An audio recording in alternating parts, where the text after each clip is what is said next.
Professeur Didier Raoult, où en est-on de l'épidémie du variant Delta? On voit que c'est en train de se développer un peu partout. Il y a une mesure qui est apparue qui est assez intéressante, qui est la hauteur du pic, c'est-à-dire le nombre de cas journaliers, par rapport aux pics les plus élevés qu'on avait eu par ailleurs. Et donc, moi, dans ce que j'observe, et je parle de ce que j'observe, et comme Didier Raoult, pas comme directeur de l'IHU, ni comme membre de l'assistance publique, que les choses soient claires. C'est moi qui parle et qui vous donne mon avis sur les observations. Globalement, ici, on en est à 65% du pic le plus élevé. Et globalement, c'est ce qui se rapporte dans la plupart des pays développés. Et alors, de manière intéressante, c'est complètement déconnecté de l'importance de la vaccination. Là, par exemple, sur ce graphique, vous avez un des pays qui a le mieux lutté contre la maladie en termes de mortalité, de surveillance, de rapidité de détection, qui est l'Islande. Eh bien, l'Islande a plus de cas maintenant que jamais, alors que l'Islande est le pays qui a été le plus vacciné de tous les pays développés. D'accord ? Plus de 90% de la population est vaccinée, et vous avez plus de cas que ce qu'ils n'en ont jamais eu. Donc, il faut regarder les choses avec un peu de réalisme. Globalement, la protection vaccinale contre les variants est modeste en termes d'épidémiologie. Ce qui ne veut pas dire qu'elle n'ait pas un rôle individuel pour protéger ceux qui ont le plus de facteurs de risque dont je vais vous reparler. Donc, c'est une vaccination dont on ne peut pas dire qu'elle est inutile chez les gens qui ont un risque de faire une maladie, éventuellement chez les gens qui sont surexposés parce qu'ils traitent des malades qui ont le Covid. Pour le reste, c'est-à-dire au niveau de la population générale, on ne peut pas dire qu'il y ait un succès corrélé avec l'importance du vaccin et l'importance de la distribution du vaccin. C'est pareil aux États-Unis. Les dernières données que j'ai regardées hier, l'État qui a le plus vacciné, c'est le Vermont. L'État dans lequel la progression du variant Delta ou indien est la plus rapide, c'est le Vermont aussi. Donc, c'est encore une fois, c'est pas la panacée pour éviter la diffusion de ça. Je suis content d'ailleurs que mon ami Alain Fischer ait maintenant la même opinion que moi. Le point sur lequel je ne suis pas d'accord, sur lequel il disait que personne n'aurait pu imaginer ceci il y a quelques mois. Moi, c'est ce que je disais, c'est une maladie qui n'est pas très immunisante. Il y a des gens qui rechutent. Dans les maladies qui rechutent, c'est rare qu'on ait des vaccins miracles. C'est déjà dans les maladies qu'on n'a qu'une seule fois. Souvent, il faut faire des réinoculations parce que l'immunité acquise par la vaccination est moins puissante que l'immunité acquise par la maladie naturelle. C'est une maladie qui est plutôt du type de la grippe sur lequel il y a plusieurs variants. Donc on sait bien que la grippe, on est obligé de vacciner tous les ans parce que c'est saisonnier et de faire des mélanges qui varient en fonction des souches qui circulent. Tout ça, c'est des choses qui ne sont pas non plus extraordinairement surprenantes. Donc ça joue un rôle, en particulier avec les vaccins que nous avons actuellement dans la défense des gens qui sont les plus fragiles vis-à-vis de cette maladie. Moi, je ne crois pas aux baguettes magiques et je suis désolé d'ailleurs de ne pas avoir un message plus enthousiaste, mais je suis un scientifique et donc j'observe et j'analyse les observations. Ceux qui suivent, j'avais dit au début, écoutez, moi je suis content qu'il y ait des pays qui soient leaders dans la vaccination massive parce que ça nous donnera la possibilité de les analyser. C'est mon maître Marcel Pagnol qui disait ça à son fils. Pendant qu'on mesure au fond, on laisse un peu mesurer les autres. Et là, on a laissé mesurer les autres, et que ce soit Israël, l'Angleterre ou l'Islande maintenant, on voit que quand même le contrôle de l'épidémie ne passera pas que par ça. C'est une des armes que nous avons, il y en a d'autres. Il faut maintenir, moi je crois beaucoup au passage des mal à l'alcool. Je pense que c'est même plus important que tout le reste, parce que on verra, il y aura une présentation qui sera faite par Colson.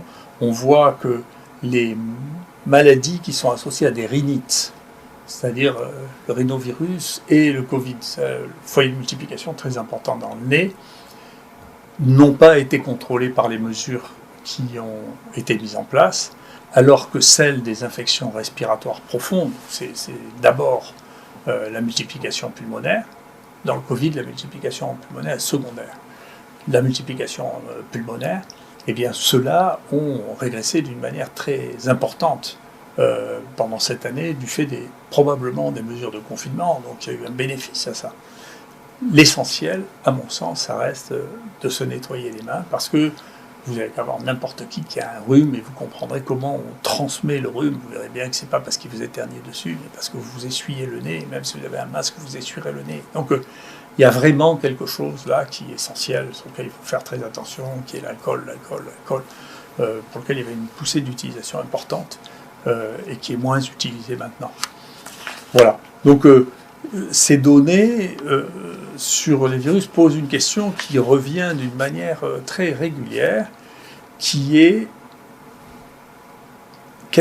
est-ce que l'on doit donner la réalité ou la cacher si elle va contre les recommandations ou ce que l'on croit qui est bon. Moi, je crois qu'il y a plusieurs rôles dans la vie.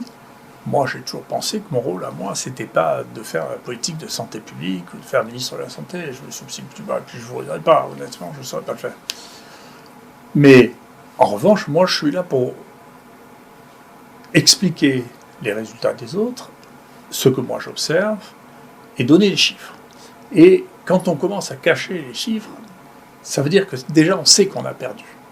Donc il faut donner les chiffres, et si les choses ne vont pas dans le sens que l'on espérait, il faut les modifier. Mais c'est une vraie question, et je sais bien que nous, notre élite a été formée scientifiquement par un scientifique qui avait expliqué que quand on avait à choisir entre les données et le risque social que l'on risquait d'apparaître avec la diffusion des données, il ne fallait pas choisir les données. C'est un scientifique, c'est très étonnant, c'est un revirement qui a été débattu dans les sciences humaines et sociales, c'est le papier le plus débattu au monde, qui est-ce que ce qui est plus important, c'est les données, ou est-ce que ce qui est plus important, de dire la réalité, ou est-ce que ce qui est plus important, c'est de dire ce qui va dans le sens que l'on pense bon pour la société. C'est une vraie question. Voilà. Mais chacun a ses rôles. Nous, on est plus du côté des données réelles que des données. Alors, quelles sont les populations les plus à risque et comment faire pour diminuer le risque pour ces populations ?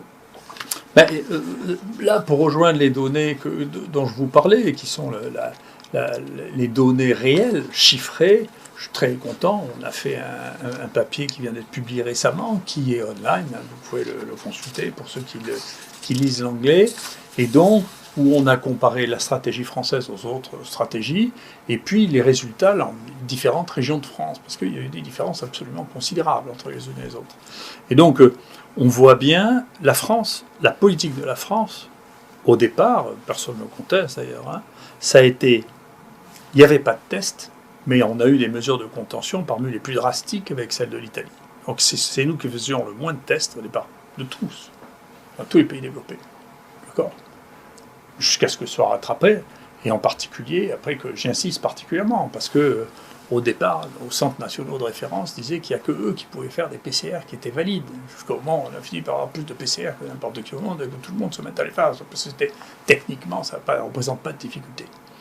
Donc, mais cette idée qu'il fallait restreindre les PCR à l'Institut Pasteur et au centre de référence, pas pour le coronavirus, qui est devenu celui du coronavirus, mais pour les pneumopathies à Lyon, a entraîné, nous au départ même, on nous disait, vous devez faire confirmer vos résultats par les centres de référence.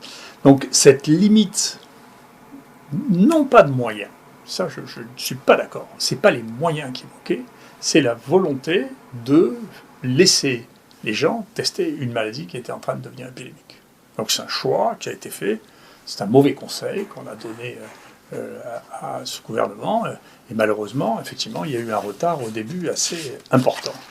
Après, d'une manière très intéressante, vous voyez, on a regardé, et je pense que c'est bien que tout le monde est présent à l'esprit, cette maladie, en fonction de la prise en charge, cette maladie ne tue pas la même population. D'accord? Si vous la prenez en charge, et donc moi je tiens beaucoup, je redoute que le nouveau directeur général ne veuille pas que l'on traite les gens comme on les a traités jusqu'à maintenant, ici, mais si vous regardez ces données-là, qui sont là aussi accessibles online, vous voyez que les gens qui ont été pris en charge sur les bateaux, vous voyez, là, tout le monde a été testé, on sait exactement quelle est la mortalité. Vous voyez. Donc ça, c'est sur les bateaux, que ce soit la Diamond Princess ou l'USS Theodore Roosevelt ou Charles de Gaulle, vous voyez, qui sont des bateaux sur lesquels il y a beaucoup de gens qui ont été infectés, plus de 500 à chaque fois. On a pu mesurer la mortalité. Vous voyez que la mortalité est extrêmement faible chez les sujets jeunes, chez les 0-39 ans, pratiquement, quasiment aucun mort. D'accord ? Quelle que soit la prise en charge. En revanche, quand vous regardez à 40-59 ans, vous avez une différence dans la prise en charge qui commence à devenir importante. D'accord ?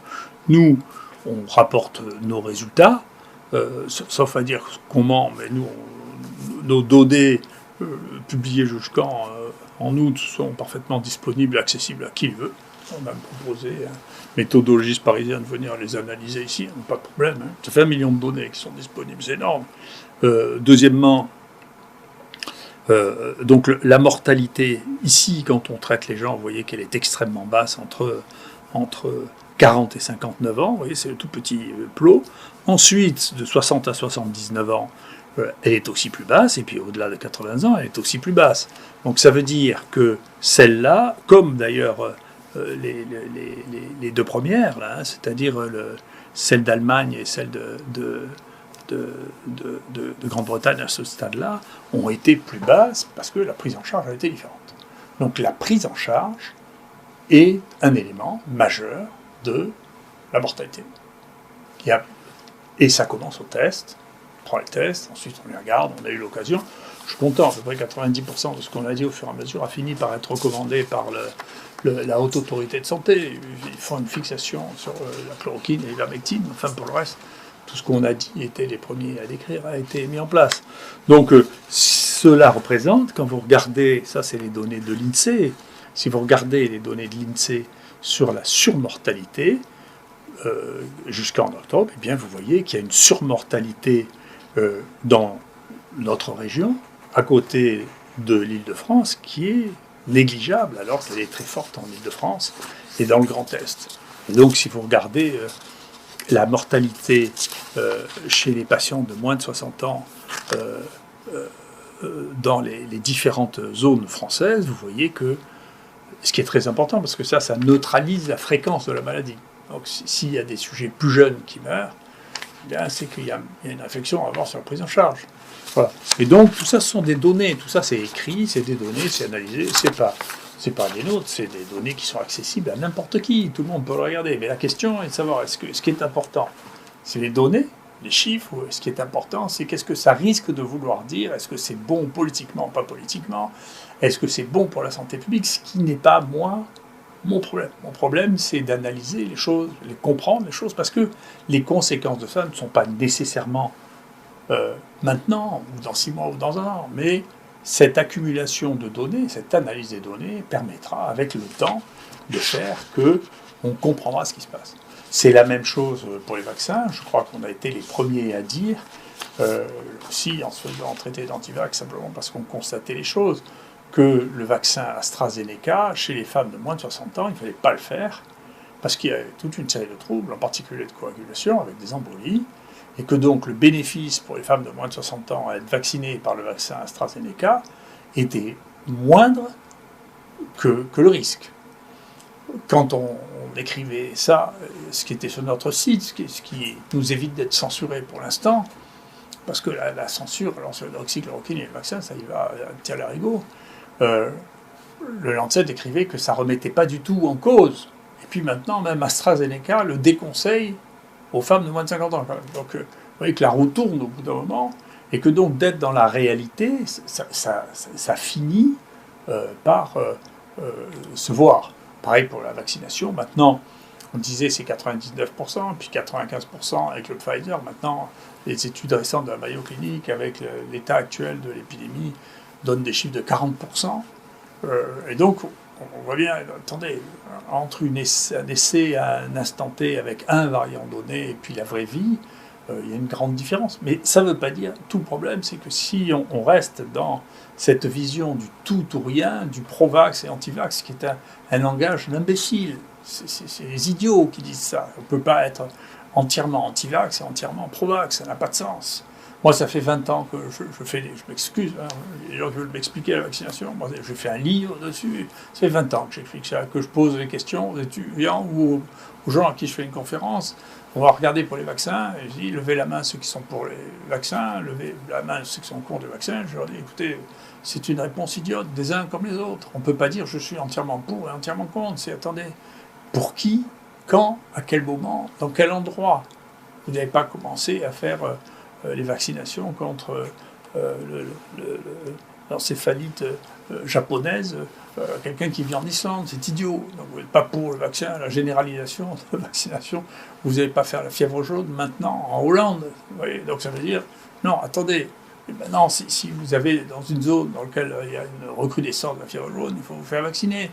Donc la question est, quand une maladie a disparu, il y a un désastre avec le vaccin vivant de la poliomyélite qui fait qu'actuellement on a plus de poliomyélite dans le monde avec le vaccin vivant de poliomyélite qu'avec la poliomyélite elle-même.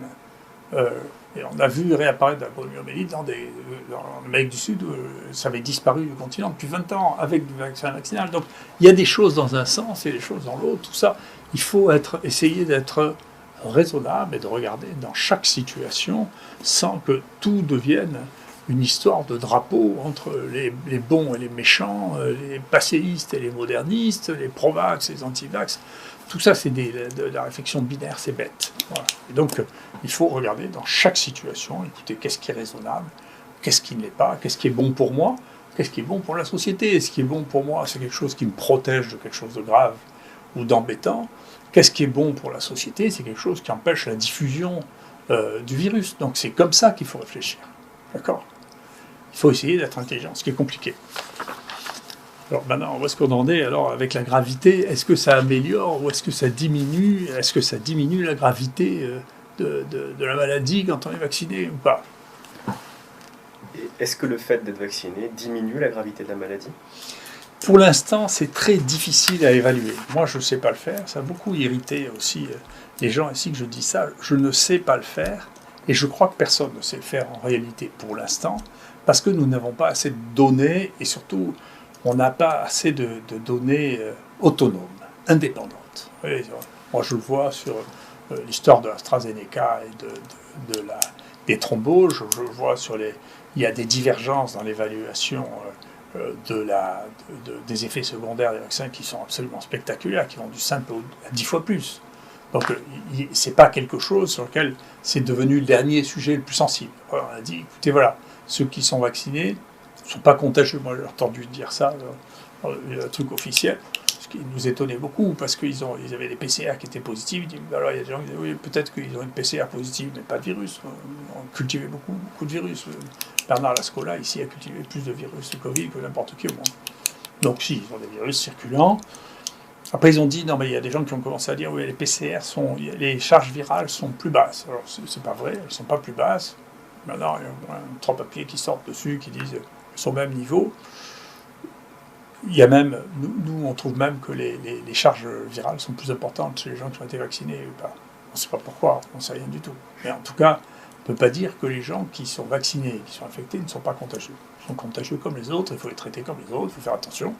Et donc, les gestes de précaution qu'il faut avoir chez les gens vaccinés sont les mêmes pour l'instant, dans la situation épidémique dans laquelle on est. Hein. Et donc, la deuxième chose, c'est comment on mesure ça. Alors, c'est très compliqué parce que, comme ça, je ne veux pas terminer sur des mauvaises nouvelles, je veux terminer sur des bonnes nouvelles. Vous voyez, ça, c'est la mortalité observée, le nombre de cas et la mortalité observée ici, en fonction des variants. On a fait plus de variants que tous les autres. Là aussi, on était les premiers à dire qu'il y avait des variants. a fallu 3 mois aux autres dans le monde pour se rendre compte qu'il y avait des variants, parce que nous, on disait ça en août-septembre, et que finalement, les gens se sont rendus compte en novembre, en janvier, qu'il y avait des variants. Enfin, donc les 3 variants qui ont été le plus... Donc tout ça, c'est sur 28 000 identifications de génotypes de virus, et donc, on regarde là, vous voyez, le nombre de cas détectés ici, le nombre de cas qui ont été hospitalisés, le nombre de cas qui sont allés en réanimation, et le nombre de morts. Et donc, vous voyez que là, le delta, il est ici, et pouf, le nombre de personnes hospitalisées en réa, maintenant on est à 41 en réa, et le nombre de morts est beaucoup plus bas, vous voyez, que ce que l'on a vu avec le Marseille 4, qui pour nous a été le plus sévère. Voilà. Et puis ensuite, ça c'est le Yucca ou Alpha, et ensuite c'est le Delta ou Indian. Donc la gravité générale de ce variant, et bien sûr, ces variants sont associés à des gravités différentes. Nous, on l'a constaté dès le départ, et qui sont, on l'avait évalué pour au moins 3 des premiers variants qu'on a analysés en détail, qui sont indépendantes de l'âge. C'est vrai que quand c'est l'été, comme ça, on a plus de jeunes qui sont infectés. Donc, comme vous l'avez vu, les jeunes font des formes beaucoup moins graves. Mais indépendamment de l'âge, il y a une différence de gravité que l'on observe chez les gens qui sont infectés par ce variant, ce qui est plutôt une bonne nouvelle. Mais qui n'est pas, jusqu'à présent, comme on l'a vu, nous on a un peu moins de 1000 personnes qui ont été vaccinées et qui ont fait une infection, qui ont été observées, qui n'est pas dépendant, pour autant qu'on ait été capable de le mesurer actuellement, de la vaccination. Donc c'est possible que la vaccination diminue la gravité, c'est bien possible, on verra bien. Mais pour l'instant, on n'a pas les données qui permettent de confirmer que c'est vrai. On peut avoir un discours qui est un discours encourageant pour la vaccination. Moi, personnellement, ça ne me gêne pas. Mais actuellement, des données qui démontrent ça, on ne les a pas. Et donc, c'est en analysant les données que l'on avancera, parce que il faut bien qu'il y ait des données qui permettent de conserver une certaine crédibilité des uns et des autres. Si tout ce qu'on dit se révèle être déraisonnable quelques mois après, l'adhésion de la population à ce que nous disons et ce que nous leur avons dit finira par s'effriter. Et le fait de simplement donner des ordres aux gens, ou de leur dire, écoutez, on sait ce qui est bon pour vous, ne suffira pas à arrêter l'épidémie. Donc l'épidémie, elle fait ce qu'elle veut, je ne peux pas vous dire ce qu'elle fera. La meilleure option, la meilleure hypothèse, qui est celle que j'ai actuellement, c'est que, comme probablement dans l'histoire de toutes les grandes épidémies chez l'homme, au fur et à mesure des différentes poussées épidémiques par des variants, la sévérité diminue, que donc on devrait arriver un jour ou l'autre à ce qui est arrivé par exemple avec la grippe, la première épidémie vraiment documentée qu'on a eue dans le XXe siècle, c'est la grippe espagnole, que la mortalité était considérable et qui n'avait rien à voir avec celle-là, qui touchait les jeunes, qui tuait les gens de 20 ans, en pleine forme, parce que les grandes épidémies ont concerné les camps de soldats. Et puis petit à petit, on voit, avec tant de temps, apparaît un variant important qui peut donner une épidémie un peu plus sévère, contrôlée en partie par les antibiotiques, parce que on mourrait surtout par surinfection. Et donc, je pense, parce que l'histoire d'une certaine manière se répète, même s'il y a beaucoup d'éléments inattendus, qu'il est possible qu'on tende vers des poussées épidémiques qui prendront peut-être un aspect saisonnier, mais la saisonnalité, c'est une chose extrêmement compliquée. Et puis, vers des formes qui seront de moins en moins sévères. Moi, c'est ce que j'espère. Parce que vous savez, globalement, sur les infections respiratoires endémiques, la mortalité est de cet ordre, 0,2%. Hein. Donc elle n'est pas négligeable non plus. Elle touche les gens qui sont les plus fragiles aussi. Donc on tombera peut-être dans ce niveau-là de gravité. Merci beaucoup.